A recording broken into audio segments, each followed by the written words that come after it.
What's your last name? Felvey. Felvey. All right. Just Pat Felvey. Pat Felvey. All right. So I'm going to say it. Everything going on pretty good. You got back from Denver okay, huh? Yep, absolutely. Was that a good trip? It was. Very good. Who all went out? Just my wife and I, and then I hired two gentlemen to start taking orders out there. Okay, so you did launch it then. Yep. Well, congratulations. That's awesome. That's awesome. So we'll maybe bring that into the conversation today. And hi, everybody. Ben's already hit live. So I'll leave that one alone, please. Okay. Well, we don't have to. Listen, anything goes. So if there's something you don't want to talk about, just shut me down. Okay. I'll be respectful of that. But maybe another time we can talk about that one. Yes. Because I'm interested in knowing about that a little bit. Yeah, we can talk about that. It was actually fun. Good for you. Good for you. Well, we are live now, so we do have an audience. Just to let you know. Good morning, everyone that's already in and watching. We're going to get started in just 1 minute. Benjamin hit the live button, and we're ready to go. I had some technical difficulties this morning, so we literally just Pat and I just started chatting right before Ben hit the live button. So we didn't have really much time to chat and talk about this, but I'm excited he's here, and I think we're going to have a great conversation this morning. We've got a handful of folks already watching, Pat, and it's actually 10 o'clock. So let's go ahead and get started if you're ready, my friend. Very good. So good morning, ladies and gentlemen. I'm Bryan Reynolds. You're watching the Appraisal Report Webinar brought to you by Appraiser eLearning. We're glad you're here. This is going to be about an hour or so broadcast. It is live. It's unscripted. It's unrehearsed. So anything kind of goes. And sometimes things occur that we're not ready for. And that's the consequence of you watching us live. Okay.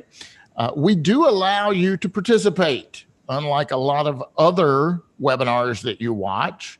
They won't let you talk. They won't let you ask questions. We do, and we encourage you to ask questions. I certainly don't have all the answers. None of my guests have all the answers. We do the best we can. But if you ask a question, we'll try and get to all of those if possible. We'll try to answer those to the best of our ability. But guess what? If you ask a question and we don't know the answer, now it's going to be a learning opportunity for us as well, because we'll research and find the answer to that question. And now we've learned something as well. So we encourage you to bring your questions to the table. Hard questions are okay. We encourage hard questions.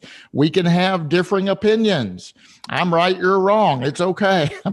I'm kidding. We may agree to disagree, and that's okay too. A lively debate is always welcomed. What we do, however, want is to be at least somewhat professional here. We want to be civil. Don't call me stupid. I won't call you stupid, okay? Other than that, pretty much anything goes. These sessions are recorded, so if you're not able to watch this in its entirety, hop over to YouTube and you can go back and watch the recorded session a little later. And with that being said, you're watching us via the YouTube stream right now. So if you don't mind, go ahead and hit the subscribe button. That will keep you in the know. We occasionally have some special edition webinars in addition to our regularly scheduled webinar. And you're not going to want to miss those. If a big news thing occurs or something happens in our industry that we think is real important, we'll get on here and do a special edition webinar, and you're not going to want to miss that. So welcome. Again, we encourage your questions. There's a chat box. And then finally, let me say this, because I've had people gripe at me. You guys have a little chat going right now amongst yourself. Pat and I can't see that. So if you say, hi, Bryan from Hawaii, I can't see that. All right. So don't think that I'm ignoring you. I can't see it. All right. So I'm very excited to have my guest here today. Pat Felvey is from Elgin, Illinois. I lived there myself for a little bit. I moved to Chicago and was up there for 7 years. And my final couple of years there, I lived in your city, Pat. So I know exactly where you're located. Pat has a thriving appraisal office there in Illinois. And Pat, I'd like to welcome you to the program. And if you don't mind, tell the viewers a little bit about yourself. Well, thanks for having me. My name's Pat Felvey. I'm an ASA and MNAA. I started the company 28 years ago. We've always been a teaching firm. We've always had trainees in our office. I personally believe that's the way to build the company out. With the new licensing laws and some of the legislation, it's made it a little bit easier for us to carry on with that. I currently have 6 trainees. I'm just really pleased to be here and share my experience, and hopefully we can help everybody out. Great. So how many certified folks do you have in your office? I have 5. 5. All right. So you have 5 certified appraisers and you have currently 6 trainees. Correct. And I'm just curious, Pat, the 5 certified appraisers that you have working with you, yeah, did they start out as trainees with your firm? They did. Yes. They did. That's fantastic. Yeah. So how long have some of these certified folks been with you?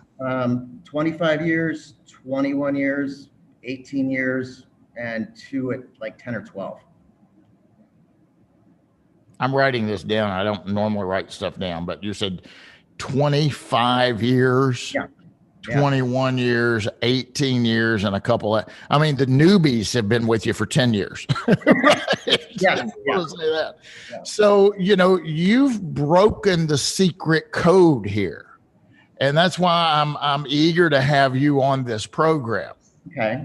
Because a lot of the folks watching right now might not have a trainee, and their thought process, as well as many folks across the country, Pat, is I'm going to bring a trainee in. They're going to provide me no value. I got to accept, all the liability for it. And the minute they get certified, they're going to go right down the street and hang their own shingle and be my competition. Sure. Well, that hasn't happened with you. You've got somebody who's been with you 25 flipping years. Yeah. So how do you create that environment? Well, for us, it's a little bit different. We've always been an employee-based firm. I don't utilize independent contractors. Okay. When we hire somebody, we typically, here in Illinois, they don't even have a trainee license at that point. We put them through the classes. We mentor them the entire way through.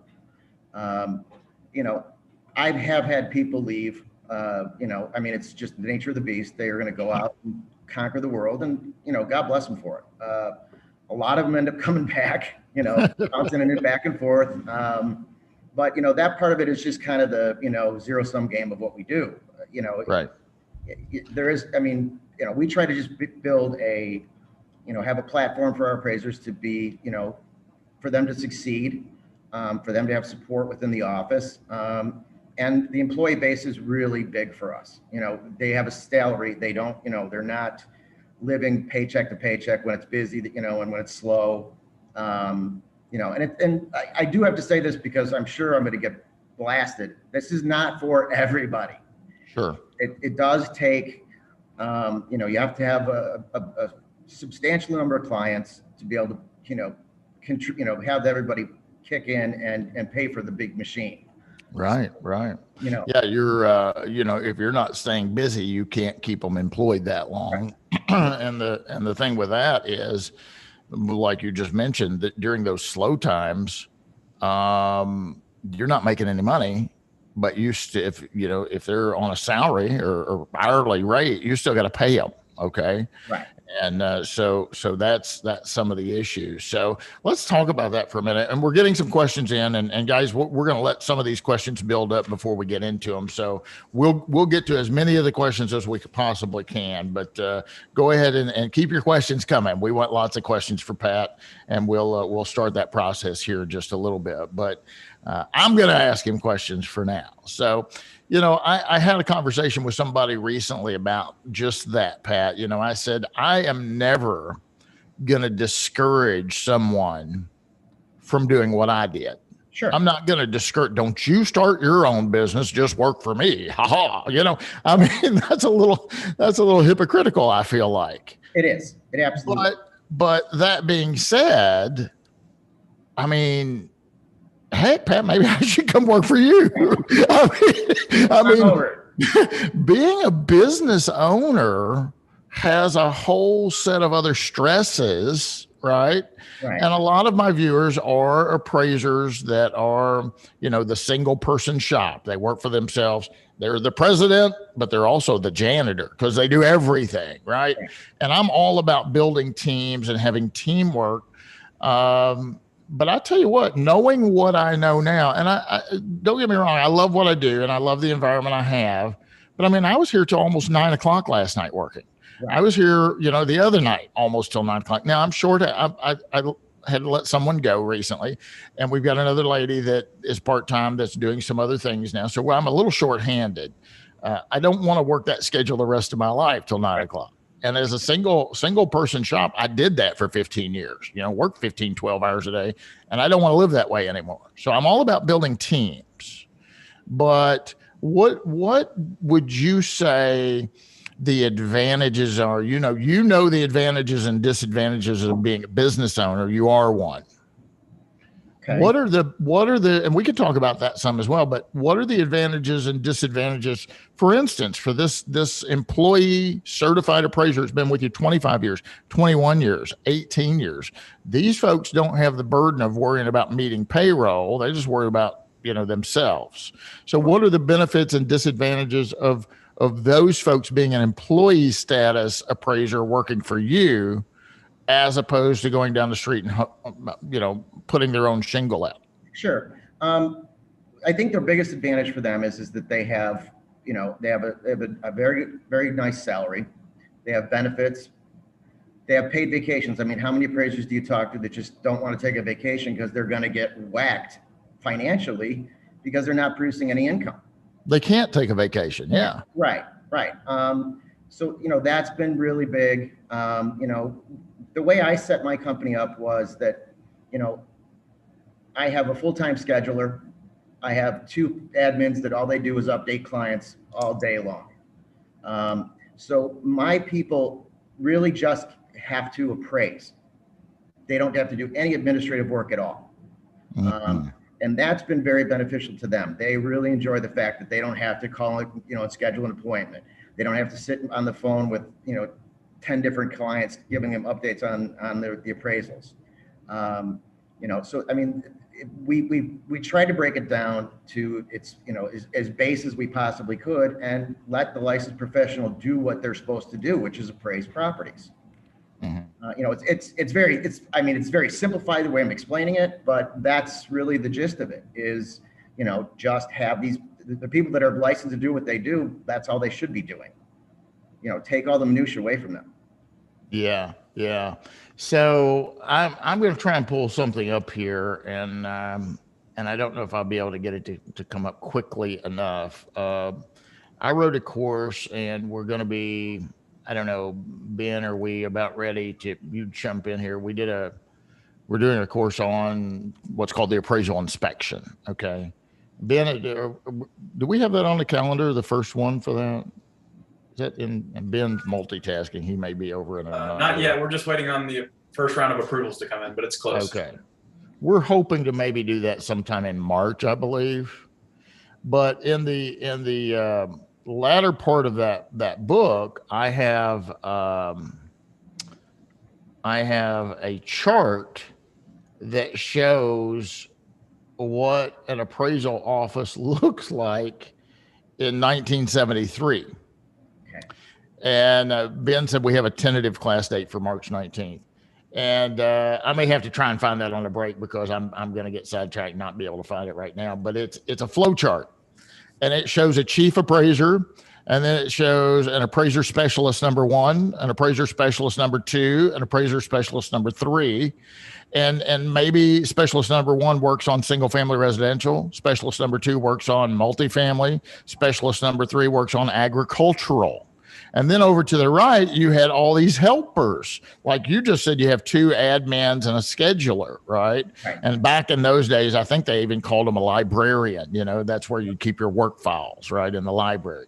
But it sounds like you've got a similar project. Everyone has their own little task. Now, I'm just curious, because I have a system very similar to yours. I have an admin, I have a bunch of little helpers, and then I have some certified folks. We do a bifurcated system. Don't anybody throw anything at me. I didn't say hybrid. If you're sitting in your office right now and you have a helper of any type, if your spouse has looked over your report, if someone's called and made an appointment for you, you have a bifurcated process. Bifurcation is just merely splitting it apart.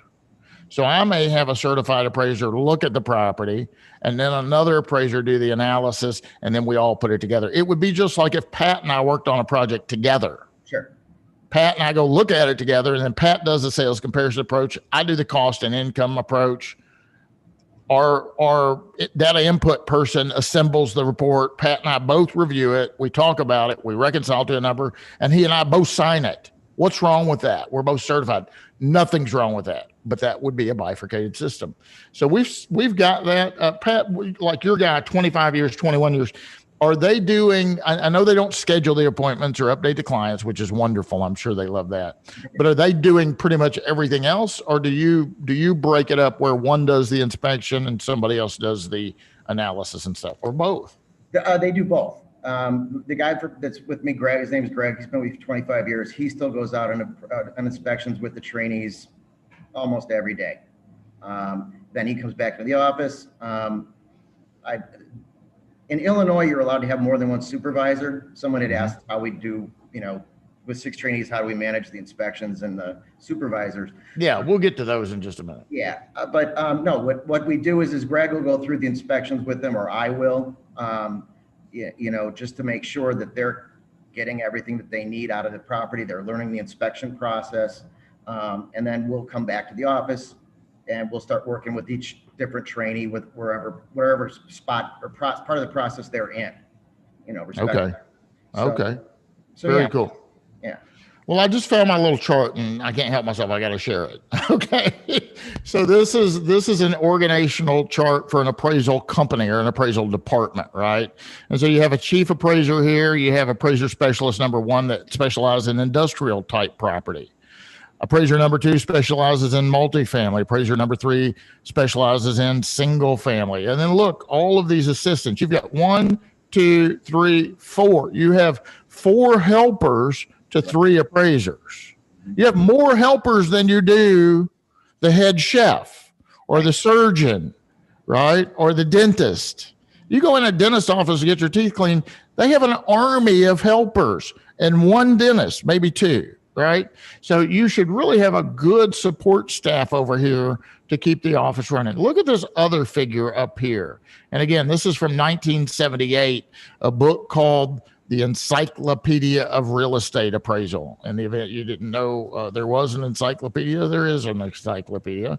Here's one with a stress on areas. So this appraiser maybe handles area 1, area 2, area 3. And for me, here in Kentucky, we service a 4-county area for residential. Commercial will do even more, right?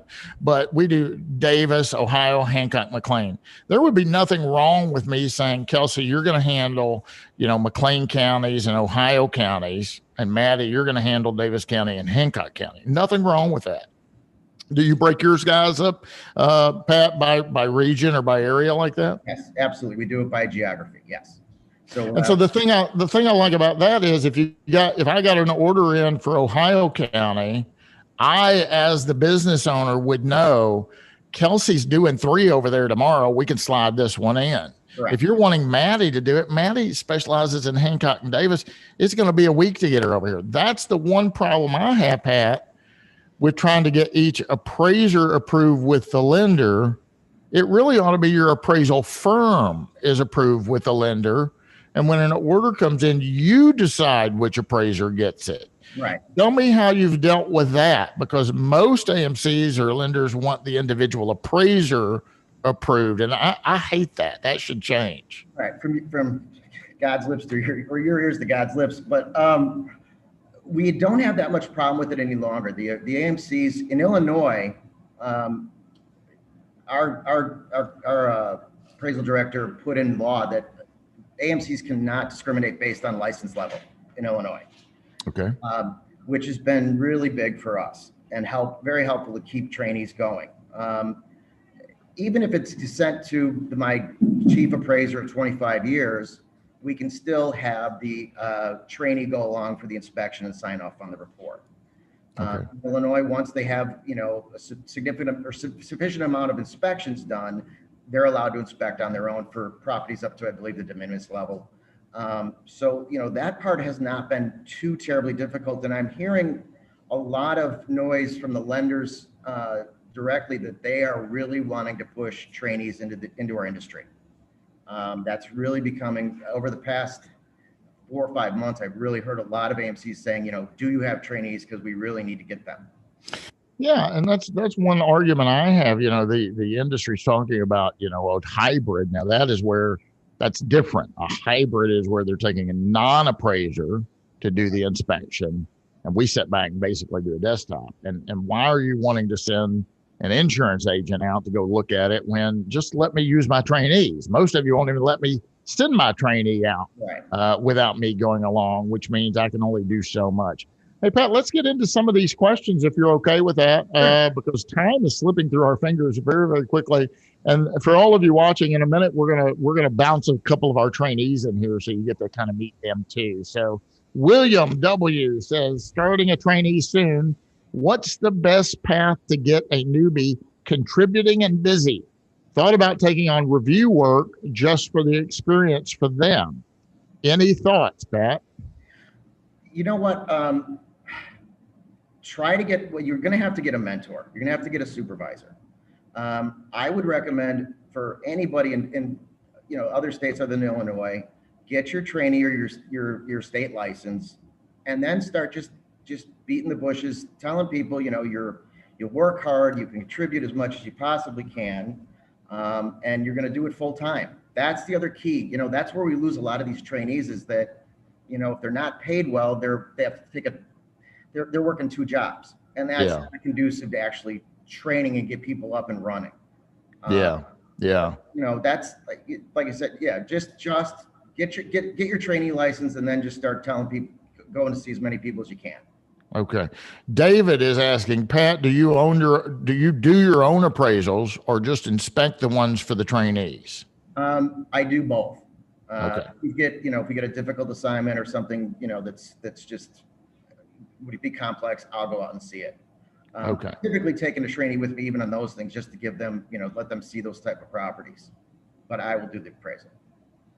All right, so we've got a gentleman here who says, Keith is saying he passed 11 QE courses. Congratulations, Keith. That's what you've got to do to get your certified residential, 11 classes. So he's passed 11 QE courses through certified appraiser, real life experience going on appraisals, knowledgeable in total software. He's contacted over 100 potential supervisors around Raleigh. What's a trainee to do to get a supervisor? Oh, you got any words of advice for Keith? You know what, Keith? Check out the Appraisal Institute, the ASA, the National Association of Appraisers. Get in touch with them. Talk to your professional organizations and see if they can help you. Yeah.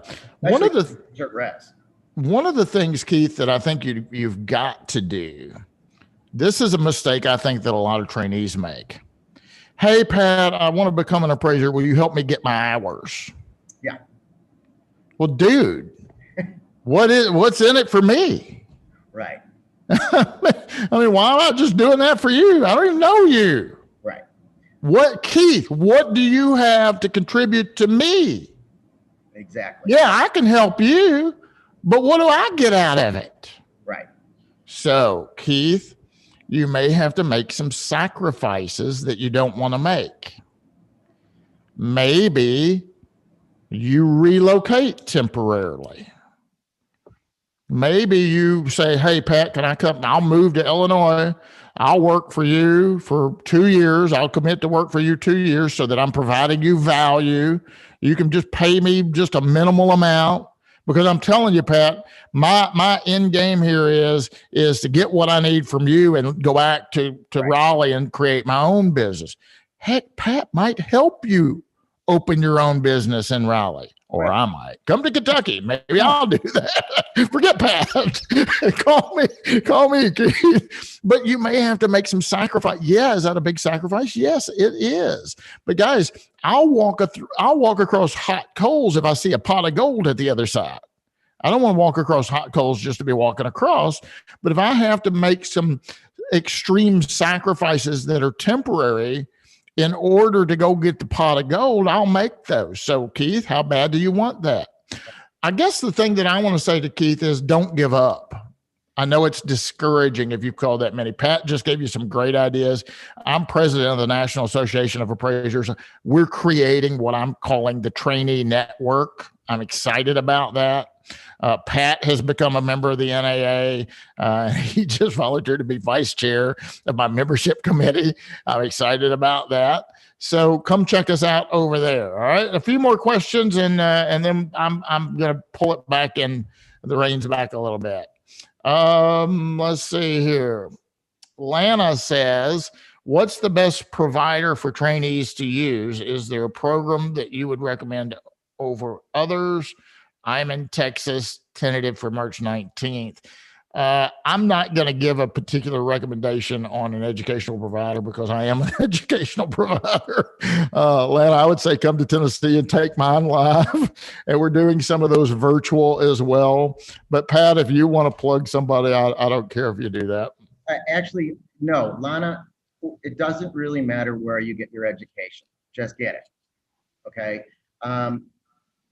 Appraising is just like any other profession. What you learn from the books is exceptionally vanilla, and residential appraising is a lot of times more of an art than a science. And you just need to get into a company and get your feet wet. So just get your stuff done. Get your trainee license completed, and then you're off to the races. Lana, I'll offer every class you need to become a certified residential appraiser. Just give me a call. Right. Okay. Glenn says, congrats on thinking like a business person and not an appraiser. How do you break down your time? For example, business development, client relations, QC, back office, inspections, training. Great model from Glenn. Kind words, Pat. That was awesome. Glenn, I wish I had the answer to that. You'd have to ask my wife. Every day is an adventure, Glenn. Your clients are calling you all day long. That's one of my biggest priorities because I have to keep the engine going.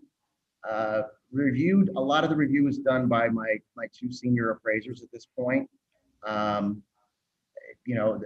backroom stuff, that's usually done later in the afternoon or after 5, checking emails and doing all that stuff. So yeah, I don't work a conventional 9 to 5 day, but it's not as pressing as it used to be when I was doing, inspections all day long and staying up till 1, 2 in the morning trying to get all the stuff turned around. So yeah. Keith says, what role, if any, do AMCs have in all of this? AMCs have become, again, don't start booing me. They've been huge for us. There are good AMCs out there, folks. They're not all, just a bunch of unscrupulous people. The beauty about them is they do typically have a large volume of work for you to choose from. So, it's good to get involved with a good AMC. They will give you business. They will let your supervisor or your trainees see those properties, and they'll help you build up your clientele list. Yeah. So I think we would all agree that there are some AMCs that are better to work with than others. Absolutely. I think that's a fair statement. So fire the bad ones. I had a client one time and she sent me a lot of work, and then she went off on her own, Pat, and created her own little thing. and I never got an order from her. I mean, never. And then this is back in the days when the consumer could pick the appraiser. Remember the good old days? And I had an investor that I'd done a lot of work with over the years, and he was buying a house and he wanted me to do it. Now, again, he didn't want me to do it because I was going to hit a number for him. He did it because he valued my opinion. And so she sent me that order and I did it. So I did like one for her. Well, one day I had appraised, I appraised Pat's house a month ago, and he decided he's going to get a better rate going through this lady. And so he goes over there and just wants me to redo it. Yes, it's a new assignment. I know we can call it an update or research. I don't care what the nomenclature is. It's a new assignment, right? So on the, this tells you how old it was. On the fax machine, I got an order from this lady. I took great pride in typing a little note, taping it on her fax and faxing it back that said, "I'm sorry to report, but at this time we are not accepting new clients, and please be advised you're not on Bryan's approved client list." Right. Now that felt really good, right? But while we'll all agree there's some clients better to work with than others, you know what? There's AMCs and lenders out there that say there are some appraisers better to work with than others, so they feel the same way about us, guys. And that's why we need to step up our game and do the right thing. One more question, then we're going to pause on the questions, but guys, keep them coming. We love these. Eric is asking a question. I know the answer, Pat, but you can answer him directly. He says, with 6 trainees, how do you manage interior inspections for the supervisor supervising appraiser? Right. And the best answer to that is that's why I have a scheduler. That's why I hire the admins that I do. They know exactly when they're scheduling, they can look right at the order and see if a trainee can go with and sign, or if it's just assigned directly to the appraiser. Do we have mistakes that happen? Absolutely. We're human, and so is my scheduler. But for the most part, it's taken care of right on the front end before we even make contact with the homeowner. Very cool. Very cool. Well, Pat, unbelievably, we're already at the halfway point here. I knew it was going to fly by today. I don't know if you realize it'd go by this quick, but it's going by quick. We still have lots of questions to try to get to. And in a minute, ladies and gentlemen, I'm going to bring my trainee in, one of them, and you get to meet her. And I think Pat's arranged to bring one of his trainees in, so you at least get to say hi and see that we're not making this stuff up, right? So you're watching the Appraisal Report Webinar, brought to you by the fine folks of Appraiser eLearning. I'm your host, Bryan Reynolds. Special guest today is Mr. Pat Felvey. Honored to have him here. If you can't see this broadcast in its entirety, it is being recorded and will be available on the YouTube channel pretty much at the conclusion of this broadcast. You're watching us via YouTube now, and we suggest that you go ahead and hit the subscribe button. That keeps you in the know. And if you haven't figured it out yet, you do have the ability to ask us questions. Just put those in the little chat box, and Ben will send those over as he can. Ben is doing double duty today. I believe we've got another virtual class going on that he's kind of dealing with that as well, but we will get to as many of these as we possibly can. And like I said a moment ago, we're going to bring our trainees in for a minute, so at least you get to say hi and meet them. And if you have any questions for them, you can certainly do that as well. I'm just wondering, Pat, do you have an exit strategy as a business owner in mind? You're going to do what when you die? Yeah, that's my exit strategy. Hopefully someone will peel me off my desk. Okay. All right. That's fine. All right. Well, let's get back to a few more questions. Glenn makes a comment. Don't think it's really a question, but Glenn makes a comment, says there is nothing wrong with the bifurcated process. Look at any doctor's office. Good appraiser must delegate, focus, and specialize to maximize talent. I agree, Mr. Glenn. Very good comment. Eric says, although trainees are allowed to inspect homes, I think he meant to say, by themselves, how do you manage the time and the supervisors to visit the home as well? Do you have 2 separate inspections? Great question. So I know after a certain time frame, Pat, your supervisor could go look at a house without you. And in all cases, really. But in the few cases, or probably the majority, at least for us, the lender's preventing that from happening. And the lender, listen to me, lenders. I didn't say listen, Linda. I said, listen, lenders, come off of that. Come on. You're wanting an insurance agent to do inspections via a hybrid. Just let us use our trainees. I'll hire 3 trainees in Tennessee tomorrow. I'll hire 2 more. Got one in Kentucky, and I've got one in Tennessee, but not directly for me. He's a trainee for somebody else. But I'll hire the maximum immediately if you let me send them out. Now, I'm not saying I'm going to create a sweatshop and bring somebody in tomorrow and send them out. I mean, they got to be trained. They got to be competent. But Maddie could go look at a house without me now. If I go with her to look at a 1,200 square foot home, it's a waste of my time. She doesn't need me there. So, Pat, I'll let you answer this, and then I'll tell you what I've done in the past and what I'm starting to do with Kelsey now.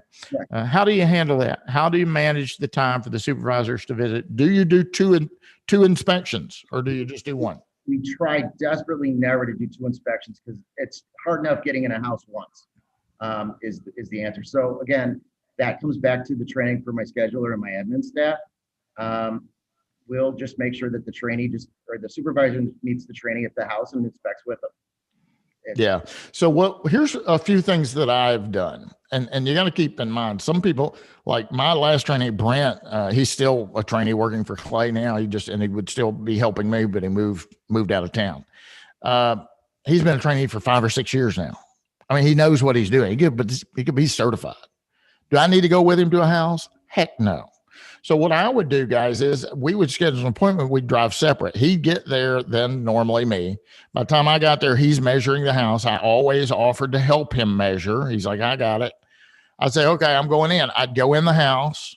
I'd say, Pat, tell me a little bit about the house. How old's the roof? I might ask a couple questions, but then I'm going to say, hey, my guy's about to come in. He's going to ask you a whole laundry list of questions. So I'm not going to, he's going to do it. Let me walk around the house, observe the house. I come outside. I walk around the outside of the house. I get my car and I leave. My guy's there 45 minutes. I'm there 10 or 15 minutes. Did I do an inspection? Yes, I did. I can sign that report saying I did inspect the property. My guy's there gathering all the characteristics, putting them in the iPad, taking the pictures, right? But I did my job. That's how we handle that, Eric, and will allow us. Think about it theoretically. Pat could go to trainee number 1, meet him over there, leave, go over to trainee number 2 while trainee 1 is finishing up the first house. And he could go zap, zap, zap, right? You just got to think, what is the best way to be the most productive and the best use? What is the highest and best use of your time? Right. How's that? What is the highest and best use of your time? Dustin says, what are the steps you take in training them? Which section to learn first? So, Pat, you got a brand new person coming to work with you. Right. What do you work with them on first? The first thing that we do is they will stay in the office and do just straight data entry. Okay. What we do is we have them just really start working with the appraisal software and pulling, legal descriptions, zoning, prior sales of the property, just everything that's public record. This helps them learn the form. It also helps them learn all the websites that they have to get used to with the MLS and everything else. So they'll do that for a long, long time, probably maybe two, 3 months. They're just every day coming in and what we call fronting the reports, getting them set up. Then we move into they'll be tied to one of the senior appraisers or myself, and they'll be just be coming with us through every inspection. And that's where we want them to start to learn to get comfortable with going into somebody's home, doing the proper technique for inspecting a property. That could be months as well, depending on how quickly your trainee picks up on that. Learning to measure, learning to ask the questions, getting a uniform inspection process where you start in one spot in the house and you end in another, so they're not jumping around in the house. It sounds, very mundane, but it really does help if you get just into almost like muscle memory when you're doing these inspections. I think that's what I'm going to do too, Pat. I've got someone right now, and she is not a trainee. She does research for us. Right. So she'll pull up the information relative to, the legal description. She'll pull the plat in. She's doing all that type of work that really anybody could do. I have a scheduler who's also my admin person, and she handles scheduling everything. We use Google Calendar. We put everything on the calendar. We share stuff. Thank you very much. And so that's kind of our gradual introduction. We're kind of going to start somebody out as a researcher, right. Not just say, poof, you're a trainee, right? So this is an interesting question from Nita. I have 2 trainees, and I recently received a letter from Fannie Mae stating I'm doing too many appraisals without trainees signing the report. In Arizona, trainees are not allowed to sign the report. I do have their name in the certification and addendum. What should I do? Pat, you have any suggestions for Nita?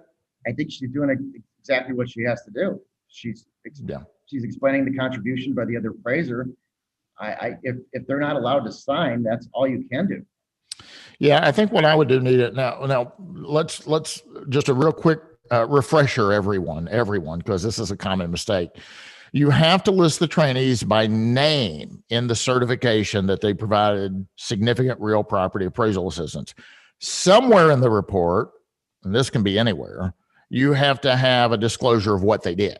Yes. Now that could be anywhere in the report, but you have to list them by name in the certification. So if I just say Kelsey Randall provided significant real property appraisal assistance, and that's all I put, I fail. I didn't comply with Uspep, because I'm required to put that in the certification. And then what did she do? Well, she assisted with the inspection. She did research. She looked at sales and filtered them down to comparable sales. And she also assisted with the assembly of this report. That's what we're required to do. I put all of mine in the certification, but you're required to put them by name in the certification. The description could be anywhere. Okay. Now, Nita, this is what I would suggest you do. Is I would respond to that letter. I wouldn't ignore it. I would contact Fannie Mae and say, look, I'm using multiple trainees. I'm acknowledging what they did as required by Standard Rule 2-3. Their names in the certification, a description of what they did is, I put mine in the certification. You can put it anywhere. They're not allowed to sign in accordance to Arizona. And I would cite that regulation or law in my letter so that you let the recipient of Fannie Mae know they can't sign. I would love for them to sign, but they can't. And that's how I would handle that. And Law Riddick, if you're watching, maybe you can, or if anybody at Fannie Mae is watching this program, maybe you can help Nita a little bit. She's trying to do the right thing. So we still have a bunch more questions. And guys, I love it. I love the questions. Let's do this, Pat. Let's bring our trainees into the conversation, and we'll let folks meet them. So Kelsey Randall is on standby, I hope. Pat, who do you have with you today? I have Sam Schaefer. Sam. Where you at, Sam? All right. All right. Welcome, Sam. And Ben, if you can put Kelsey in the room too, that would be great. Ben maybe on break or smoking a cigarette. Who knows? I don't know where Ben is. Kelsey, let me see if I can get you. I can't. He didn't give me permission. There's Miss Kelsey. All right. So welcome, Sam. Welcome, Kelsey. Say hello to everybody. Hi, everybody. So, Sam, tell my viewers where you are in your process or in your journey to become an appraiser. I'm actually just currently waiting for the state to issue my license. I passed the exam a week ago. Congratulations. So you passed the national exam. You're just waiting for the document to say you're certified. Absolutely. Congratulations. So you're there. Yeah. All right. Very cool. Very cool. Miss Kelsey Randall. She's in the other room, by the way. Tell the viewers, where are you on your journey to become an appraiser? I've had my license for about 8 months now. So okay. I got licensed in July of last year. Okay. And when she says license, she means her trainee license. So she is a trainee. And in Kentucky, we call them associate appraisers. Correct. So she has her associate appraiser credential, and she's doing great. She's a good worker, and she cares about what she's doing. So I'm very lucky there.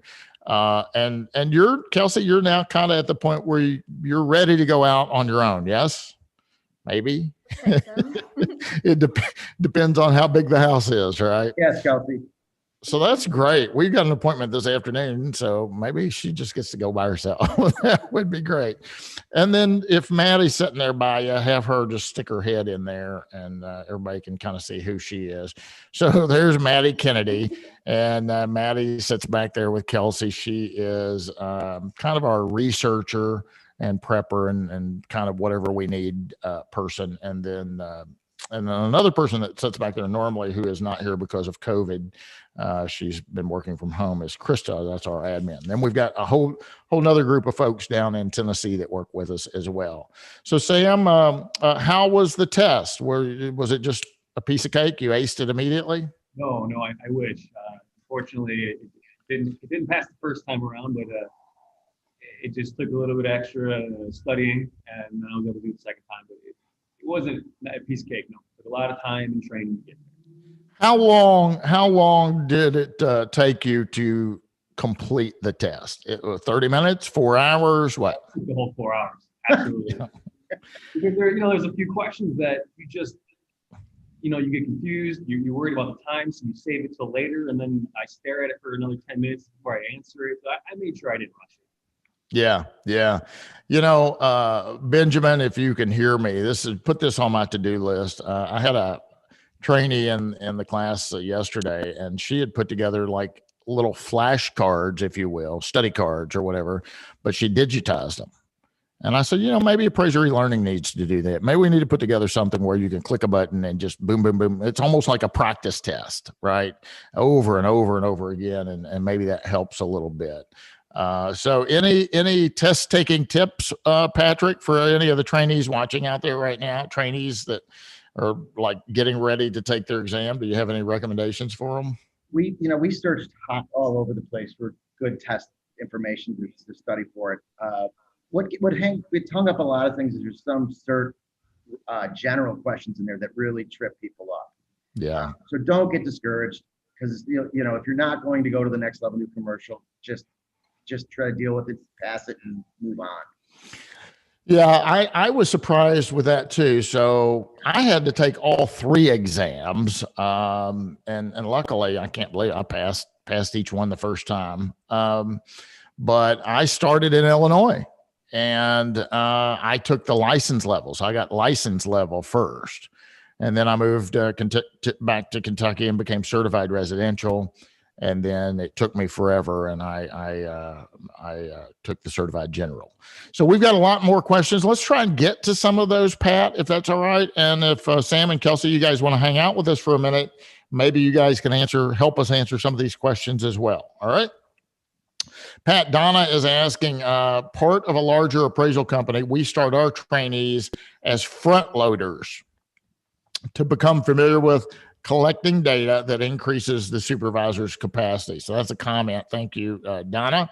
Robert said, had someone with motivation call and asked for advice, residential trainee. I got her connected with someone less than a month in, already doing their own inspections. Is that enough training in your opinion, Pat? You bring on a trainee, they've been with you 1 month. Do you think that's adequate, that they should be out doing their own inspections?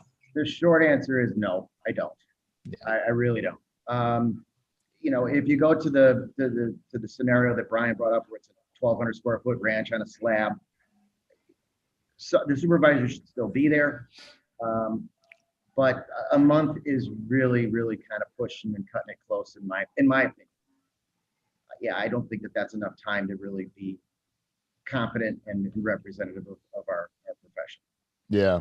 Kelsey, do you think you would have been ready a month in for me to just give you a clipboard and a tape measure and say, go do your own thing?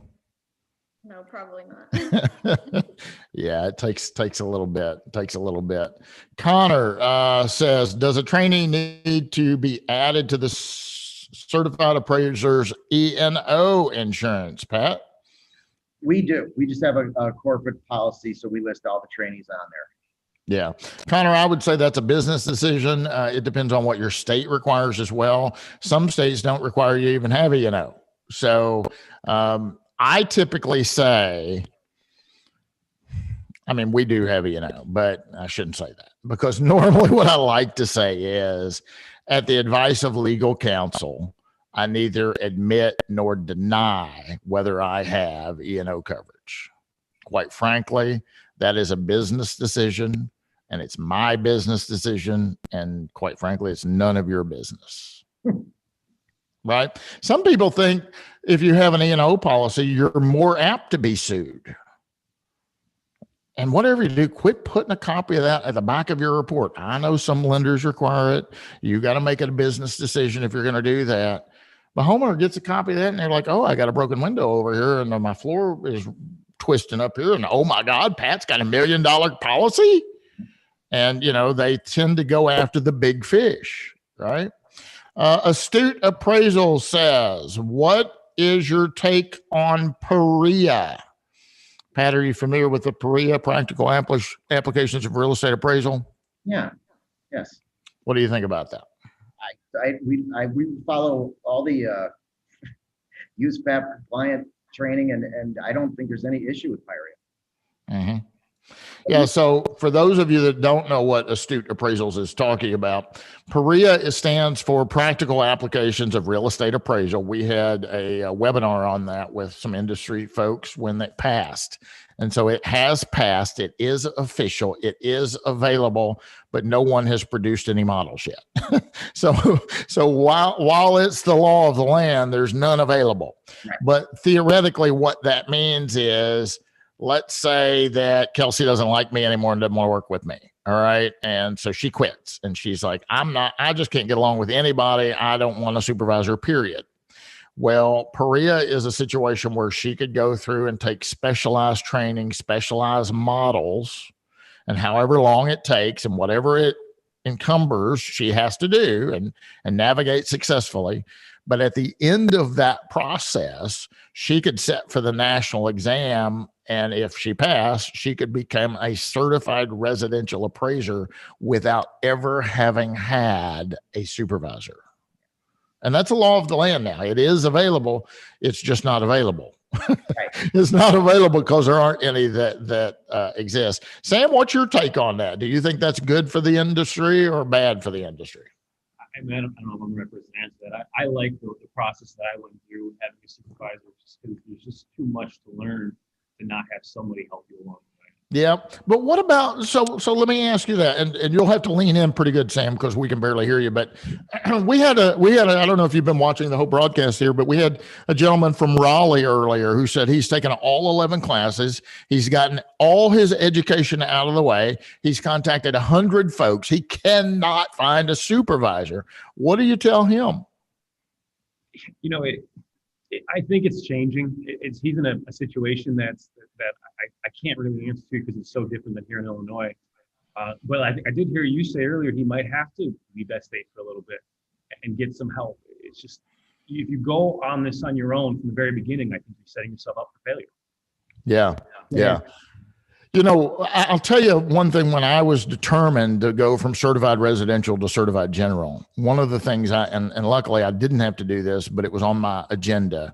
I was going to go to Evansville and knock on every door. That's across the river right here. It's another state, Evansville, Indiana. I'm in Kentucky, but my river's right there. Ohio River's right there. And I was going to go knock on every door and say, look, guys, will you please let me work with you? I'll work for you for free. I just want to get the hours. And yeah, I'm making no bones about it. I'm using you, but you can use me too. Free labor. And I'll sign a non-compete. I don't want to do commercial appraisal work in Evansville, Indiana. I want to do it back home in Owensboro, Kentucky. So I'm not going to go down the street and be your competitor. And I will sign a contractual agreement attesting to that. And I don't know if that'd work or not, but I mean, if somebody calls me right now and says they'll come work for me for free, I might do that. And I probably won't make you work for free, but I'm just saying there's sacrifices sometimes you have to make in order to get the end goal. David says, with that said, don't list them on your E&O since they are not signing. Perea, helpful or not for trainees? Keith, I think we just kind of talked about that. Glenn is asking, what software do you use for scheduling appointments? Great question, Glenn. Or other tech ideas to improve the process and efficiencies? Pat? We switched to ANow about 4 years ago, and for any appraisal firm, it's amazing. It's really great for scheduling. It's an all-inclusive database. It's really, really great. Very good. Yeah, I need to have them on the program. They've reached out to me a couple of times, and we probably need to do that. We just use, we're a big proponent of putting everything on the calendar. A dear friend of mine says, she is so regimented, more so than me. She's like, if it's not on the calendar, it doesn't exist. Right. And she puts going to church on the calendar. She puts working out. She puts, I got a dinner date, whatever it is, goes on the calendar. And I'm a little spontaneous. I don't want to be that regimented, but as far as the office goes, Kelsey, did we put everything on our calendar? And I'm bad about it. Kelsey and Maddie's good. Krista's good. Haley's good about it. But I'll have to say, Kelsey, what's on my calendar today? And she'll look and tell me what's going on. But we put everything on the calendar. And another thing that I do, Glenn, is something I call time blocking. If there's something I've got to get done, I'll put on the calendar, an hour or 2 hours. And I'll come in, I'll shut my door, I'll turn my phone upside down. I'll tell Kelsey and them guys, don't bother me unless you're dying, because I've got to put 110% energy and focus on this one project to get it done. I'm going to kill it, and I'm going to kill it right now, right? I call that time blocking. Glenn asked a question, how do you start a trainee? Learning back office first, in the field first? What are the processes? And I think, Pat, we've already talked about that. You said you kind of get them doing a little bit of data entry. Is that what you said? Yeah. Connor says, I would like to be able to use my experience hours gained with my certified residential appraiser supervisor to contribute toward a certified general license. That's a question mark. So half of your hours, Connor, has to be in non-residential work. So you can use the other half, I suppose, toward that, but you're going to have half of your hours for non-residential work. Eric says, how do you review trainee work for compliance with Uspep and risk? With multiple trainees, I feel the risk of error may be higher than typical for the supervisor. So how do you handle that, Pat? Or are you the one reviewing all the trainees, or do you have other appraisers reviewing the trainees' work too? No, there are 3 of us that actually review the trainee work, and we typically break it out by area, geographic area, so that the reviewer that's reviewing the file from the trainee is familiar with where the trainee was. Yes, there's more risk. That's just anything when you're a teaching firm. You just take that into consideration. But as far as risk, it's really not as bad as I think people make it out to be. You train these folks, you know what they're capable of, you know where their weaknesses and their strengths are. And if you do make a mistake, Uspep allows you to amend the report. You're not locked into anything that you've done. If it comes back and there was a mistake made, you just amend the report, change the signature date, and explain it. So, I don't see that as a negative. I really don't. Yeah, I'd like to remind everyone watching that there's a provision in Uspep that really is our best friend. We ought to be jumping up and down, rejoicing this. And they moved it January 1st of last year over to the competency rule, because it used to be just in standard 1 and standard 3. And you could play devil's advocate and say, well, that didn't apply to the report. But the little statement I'm referring to says, perfection is impossible to attain, and competency does not require perfection. Did you hear that? That's huge. That's saying, hey, none of us are perfect. We all make mistakes. In fact, you guys quit lying to your children. Yes. We as parents teach our kids practice makes perfect, don't we? And that's really a lie. Practice does not make perfect. Practice makes better. There's no such thing as perfection. So Jasmine is asking, good morning. Thank you for the great webinar. Question in regards to Perea and Illinois. Is the state going to accept it? Pat, do you have any insight? Because the Appraisal Foundation has passed it. Correct. Right. The real property appraisal criteria. But each individual state, whether there's 55 jurisdictions, and they may do 55 different things. Yeah. I mean, the rumor has it that some states will say, well, we'll accept 50% of it. Right. Do you have any insight as to what Illinois' position is on that? Right now, we're just opening up the appraisal appraisal law, license law. So that's being debated right now. Okay. And there's people on both sides of it. All right. So any idea, Pat, when the decision might be made on that? Probably in the next 4 months. Okay. Very good. Very good.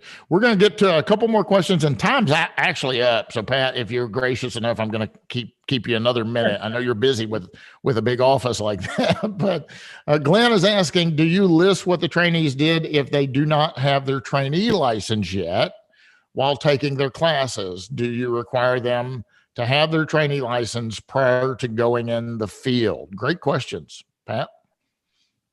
No, we don't. We want them to get their training license before they go do anything other than simple data entry. And that's like what you guys were all talking about with the fronting or your back room. Once they have their license, then we're putting in their significant contributions or having them actually sign on the left. Very good. Now, Glenn, I have taken folks out in the field with me. In fact, you saw Maddie stick her head in a while ago. She went to a property with me. And Maddie is not a trainee appraiser. Okay. On that one, we use a laser a lot, but occasionally, I mean, we still pull a tape too. Don't yell at me. We do put everything on the iPad, thank God. But I had Maddie hold the dumb end of the tape. Now, is that real property? Is that significant real property appraisal assistance? No. That's a dumb end tape measure holder. I just made that up. But no, I don't have to list her as providing significant assistance. But there's nothing wrong with me taking out a helper and having her help me. Yeah. There's absolutely nothing wrong with that. And it was an opportunity for her to at least get her eyes and an initial toe in the water as to what we do when we go look at a property. You know, she's trying to make a decision. What am I going to be when I grow up? And she's considering moving forward a little bit more on the appraisal side. So we'll see. David says, Bryan, we're only using a contributory statement in the comment section.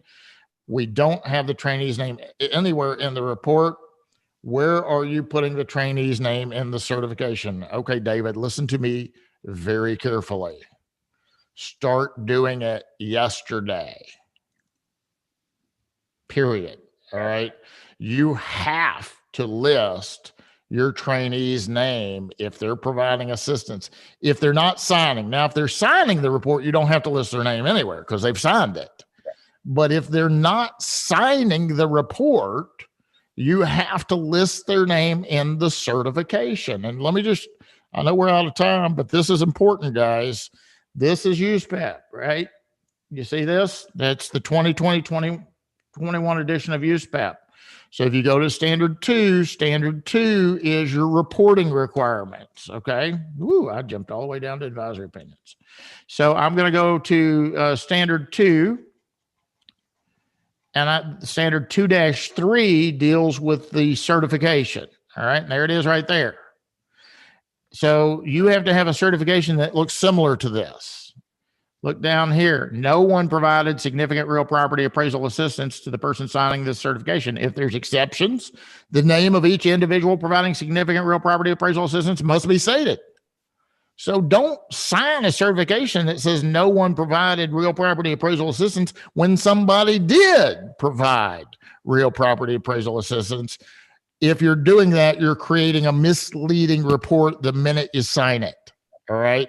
And there's more information right there regarding the topic. So if you open up your Uspep book and go to page 24, you'll find more detailed information on that, David. Great question. Guys, we are out of time.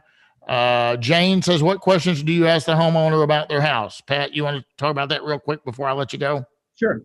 We typically, when we go in, we do the inspection. We want to make sure we ask them any updates they've done in the past 5 to 10 years.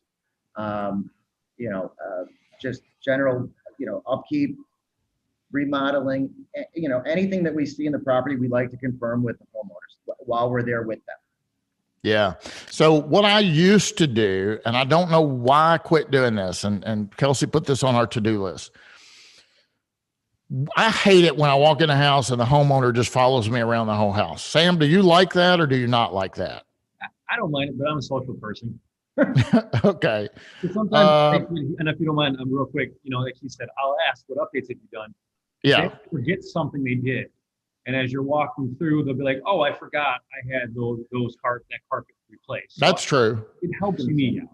But I don't care how good you are. What if you're upstairs and there's all these angles and you're trying to measure it and they're just standing there watching you and you're like, crap, it looks like I don't know what I'm doing, because at the moment I don't know what I'm doing and they're stressing me out.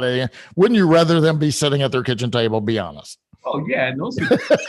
So for those of you that don't like somebody following you around, here's a way to stop it. Are you ready?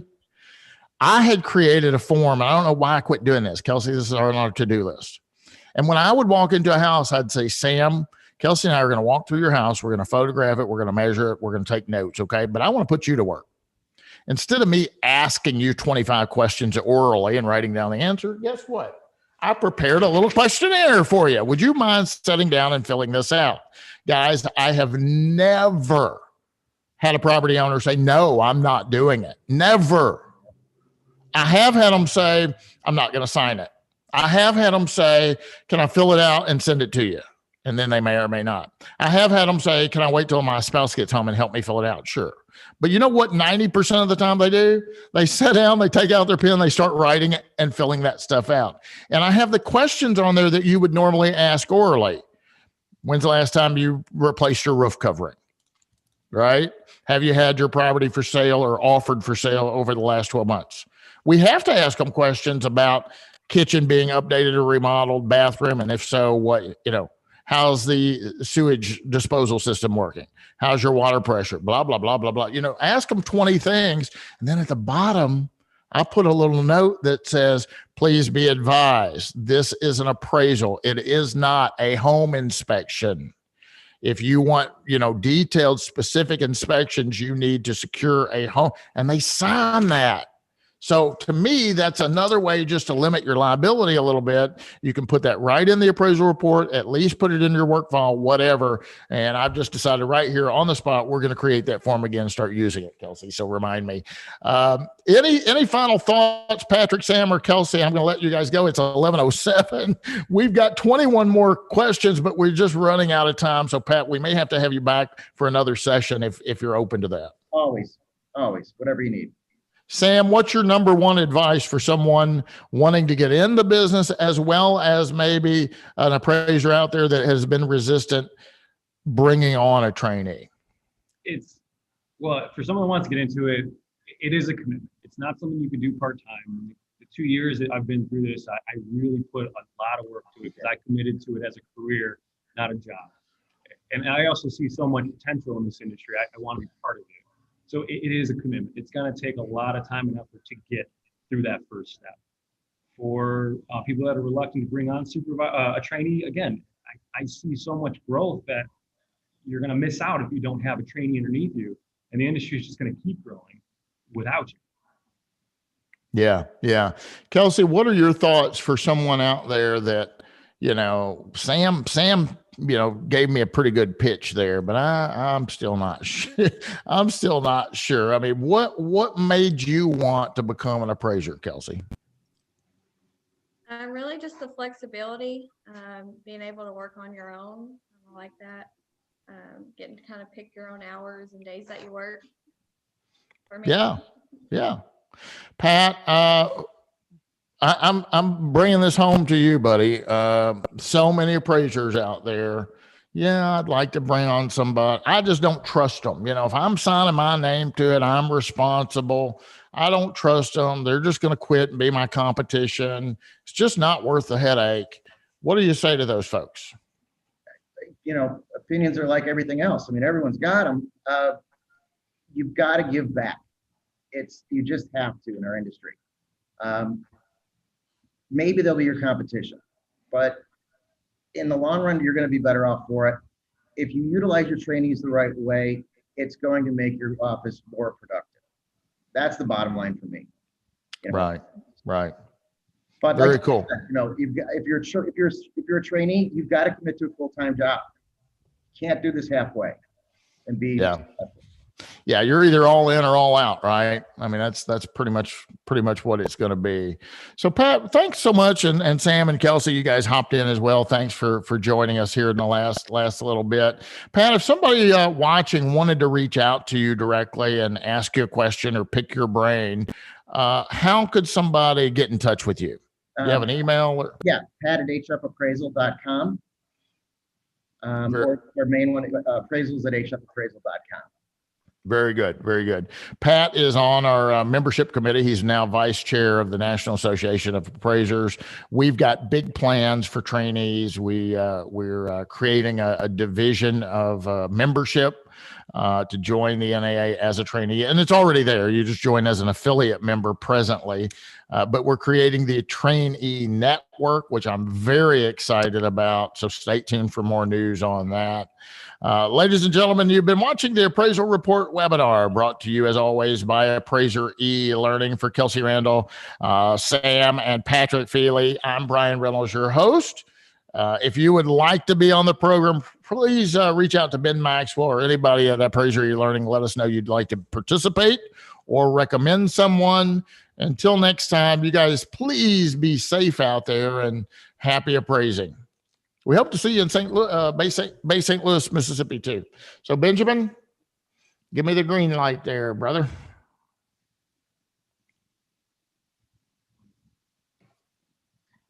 He's trying to end it. Oh,